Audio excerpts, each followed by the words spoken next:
and please keep other people away from down power lines too.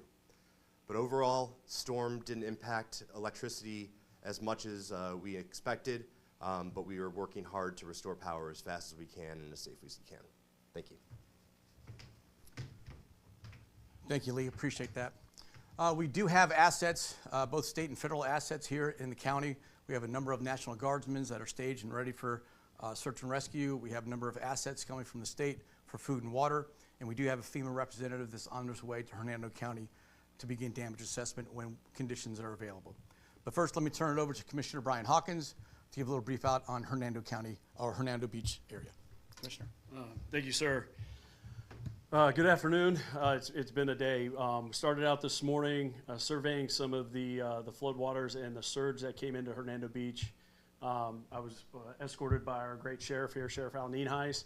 I can tell you that we did expect the surge. It did come. This is why when we give out those mandatory evacuations for zones A, B, and C that you adhere to them, because as of right now, we are not able to get fire vehicles, emergency vehicles in there, to assist anybody that needs that help right now. If you are in those areas, please continue to shelter in place. Do not try to traverse the roads. The roads are not navigable at this point. There will, if you go down Cortez or Osawa, you will be stopped at a checkpoint and turned around. There's massive flooding, Arepica, Weeki Wachee, Hernando Beach, and Bayport. I will also say that if you are currently in a shelter, those shelters are still open at this time. Continue to shelter there. Be patient.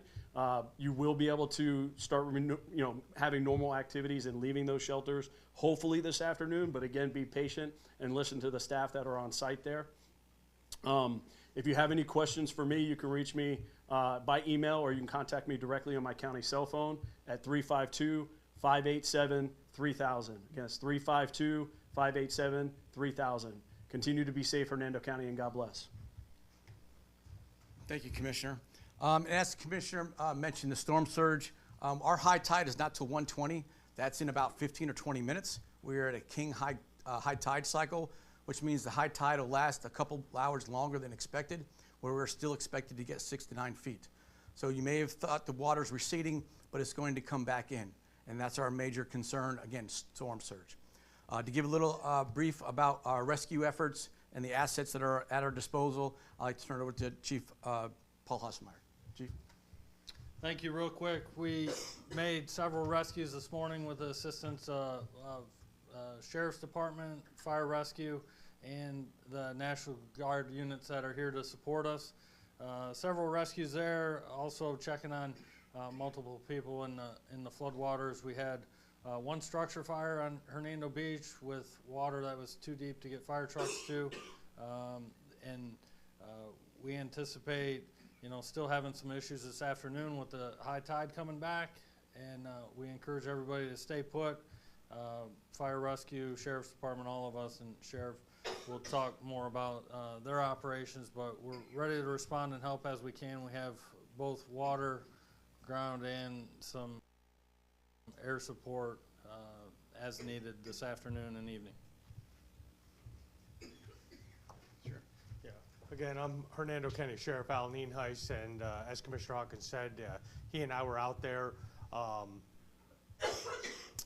He and I were out in the beach area. It was obviously very difficult to traverse with a normal vehicle, and you certainly could not do it with a high water vehicle. It was dangerous for everybody involved. We are going to have tonight people on the river, a Marine unit on the river that will be providing security, and in the area of Hernando Beach, particularly if people can't get to their homes or if their homes are uninhabitable, so that way we don't have to worry about any looting. As Commissioner Hawkins said, and the Fire Chief said, it was a very difficult situation. Fortunately, a bit of good news is we had the storm surge, which appears to be the worst of it during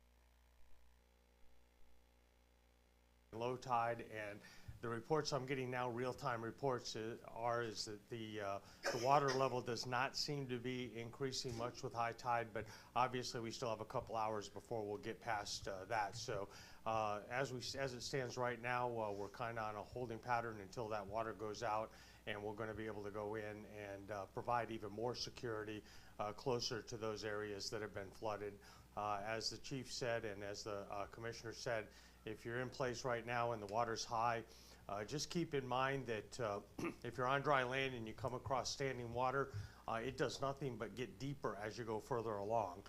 It does not get shallower. And so and it's impossible to tell how deep it is. We don't know if the roads are washed out. So use extreme caution when traversing any roadways that might have standing water, because you really, even if it's a familiar roadway, you're not sure if the tide has washed that water, or washed that road out rather, and it can be extremely dangerous. I heard unconfirmed reports that even one of our high water vehicles got stuck, and if they got stuck, of course, a normal passenger vehicle, they have no chance at all. So please be careful for the next several hours, and we'll provide updates as they become available. Thank you, Sheriff. Also, the power has been shut down to Hernando Beach area. We are not letting residents in there. As I said, there's state and federal assets that are coming here for preliminary damage assessments. As the water recedes this evening, we'll be going in there to do initial damage assessments. Again, checking the roads, checking the bridges, see if it's safe to enter. We've already been in contact with our building division, code enforcement, Department of Public Works to get teams ready to do that damage assessment. Also, we're going to start transitioning as the day progresses, and we're looking at the weather, trying to get closing those shelters, having those people return that are in shelters back to their homes. My understanding is there's not a lot of people from the Hernando Beach area that are in those shelters, so we will start to transition so schools can get those shelters cleaned up and we can get schools back open. So please be patient with this as we move forward. We still need to assess what's going to happen at high tide, the duration of high tide, and we have to get a good understanding of the assessment of the damages. So with that, I'm sure, as the sheriff mentioned, with the power being out and people are evacuated out of their homes, I know they're concerned about the safety of their property. I assure you the sheriff's office will do everything they can to keep looters and those onlookers out of that area. I'll take questions now. Do you have any questions for me? Yes. Yes, just about the Hernando Beach, just more stories about the rescues, because we did see those first responders, the National Guard, Sheriff's Office, with those rescue boats going in, just to share some of those stories. I mean, was there any truth? I think we heard that maybe a mom and a child did get rescued from a house or a dwelling that had some water.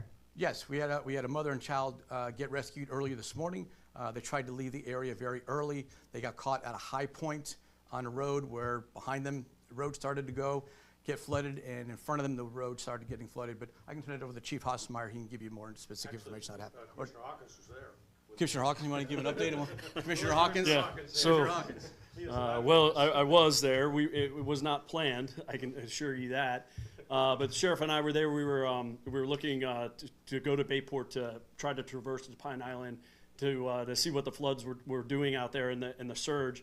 What we realized is that Chief Hassmar can probably give you more of an update on that. But the fire department does have an airboat as an asset, and I believe it was Chief Zoff. Chief Mark Zoff was in operation of that airboat. It was a 12-year-old son and his mom. They were trying to leave Pine Island.